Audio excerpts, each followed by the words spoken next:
¿Qué te dice Jesús hoy en el Evangelio? El Evangelio de hoy está tomado de San Juan capítulo 10, versículos del 31 al 42. Hoy vemos que los judíos querían apedrear a Jesús porque se manifestaba como Dios, y el Señor les hace ver que son sus obras las que dan testimonio de que sus palabras son verdaderas. Sin embargo, los judíos no estaban dispuestos a dejarse convencer ni por sus palabras ni por sus obras.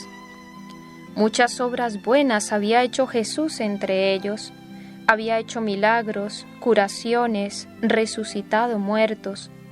Pero el corazón de esos hombres estaba tan endurecido que nada de eso les valió. Esto es lo que el Señor llamaría el pecado contra el Espíritu Santo, que no tendrá perdón jamás.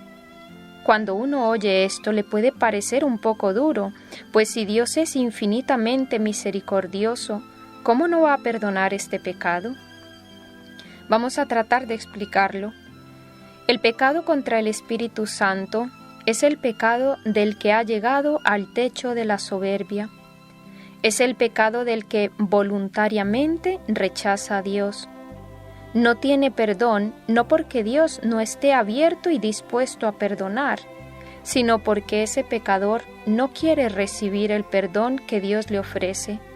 Se opone frontalmente a la luz, prefiere permanecer en sus tinieblas antes que dejarse iluminar. Es lo que le sucedía a los fariseos.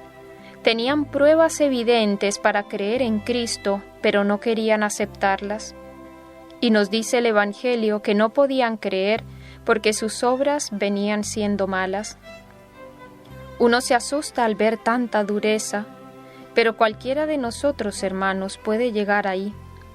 Ellos empezaron por faltas pequeñas y poco a poco fueron cayendo en las más graves hasta acostumbrarse y llegar un momento en que ya no podían salir de ese estado. Vamos a ver un poco cómo es el proceso del pecado para que nos cuidemos de él. Consta de 11 pasos. Primero, sugerencia del pecado. Se me sugiere a mi entendimiento una idea, un recuerdo, una imagen de algo malo. Segundo, pensar. Ante esa sugerencia de lo malo, me entretengo en pensar en eso y surge entonces un sentimiento agradable, como un gusto por hacer esa cosa. Tercero, afecto. Siento gusto e inclinación por la cosa sugerida y pensada y comienzo a verlo como algo agradable. Cuarto, apetito o pulsión. Es la tendencia a apetecer la cosa, es decir, a querer hacerla. Quinto, consentimiento. Quiero eso malo. Aquí ya se comete pecado, aunque no llegue a ejecutar lo que he pensado. Sexto, ejecuto lo malo, lo hago. Es la consumación externa del pecado. Pero en el punto anterior, aunque no haya ejecutado la obra, como ya voluntariamente la quiero, ya peco. Por eso Jesús dice, el que mira a una mujer deseándola, ya pecó. Séptimo, costumbre o adicción. Es lo que se llama vicio. Es el hábito malo de repetir esa acción, ese pecado. Octavo, desaliento. Se pierde la esperanza.